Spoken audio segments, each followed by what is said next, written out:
Hey everybody, part 2 about the information regarding the mountain man James Beckwourth. This will also have the answer to the last Q&A at the end, which if you haven't seen, I'll put a card up at the top so you can check it out. Also, as well as a new Q&A in the video coming up.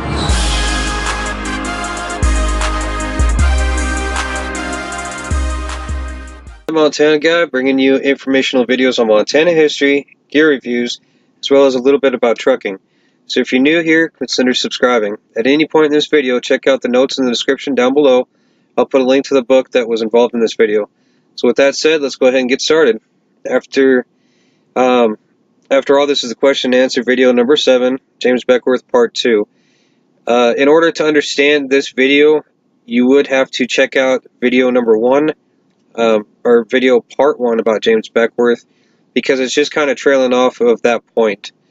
So I'll go ahead and put a card up at the top so you can go ahead and check out that video. Pause this one, check that one out, and then kind of get caught up to what this one's going to be all about. So with that said, let's begin. So after leaving Fort Atkinson, 5 months later, on April 19th, 1825, the men found Green River. Within a few short days, they had well over 100 furs, roughly estimated to $1,600 being sent downriver to St. Louis. Beckwourth received most of his pay in trade goods that he much desperately needed in order to find more fur. It didn't leave much wealth for each individual man with the entire haul. Beckwourth continued to trap around the Rocky Mountains. He traded even with the Blackfeet on occasion. Around Salmon River in Idaho in the spring of 1828, Beckwourth learned firsthand that the majority of the tribe was not peaceful. A fellow mountain man and trapper was killed by some Blackfeet.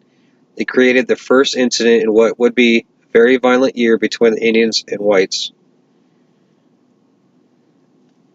Alright, so with that said, after that happened, he started living with the Crow Nation.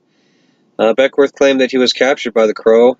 He was known to tell tall tales around the nightly campfire. He became known for his exaggerated wit and interesting lore. So because of that, I just wanted to involve that because the Rocky Mountain Fur Company's account differs.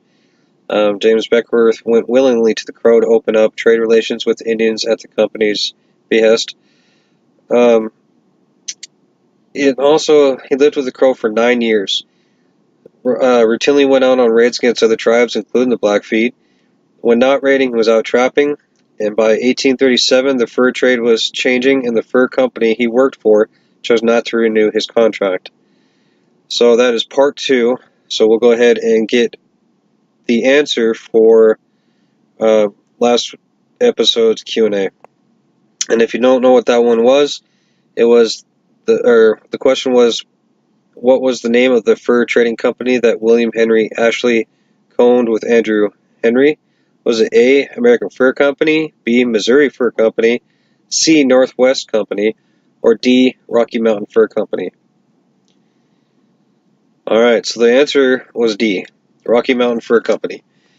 The Rocky Mountain Fur Company, which was a fur trading business founded in St. Louis, Missouri from 1822 to 1834, founded by William Henry Ashley and Andrew Henry, served in the United States territories. So if your answer was D, you were correct. As you can see, the American Fur Company was a fur trading business in New York City from 1808 to 1817. Founder was John Jacob Astor, served the United States and territories areas. Missouri Fur Company was a fur trading business in St. Louis, Missouri from 1809 to 1830. Founders were Manuel Lisa, James Perry Chateau, and William Clark. That served the Louisiana Territory. And then Northwest Company was the fur trading business in Montreal, Canada from 1779 to 1821, led by Benjamin Frobisher, his brother Joseph, and Simon McTavish, along with investor partners. That also served and was present-day Western Canada. So, again, answer was D. So, if that's what you chose on the last episode, you are correct.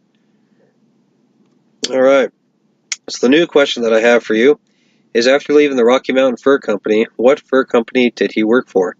Option A, Hudson Bay Company. Option B, American Fur Company. option C, Columbia Fur Company, or option D, Pacific Fur Company. Go ahead and put your guess over in the comments down below, and hopefully you get that one right. So stay tuned for the next episode of the Q&A, James Beckwourth Part 3 for the answer. Don't forget to hit the like and subscribe button if you enjoyed this video. As always, thank you for watching, stay safe, and enjoy the woods. That Montana guy.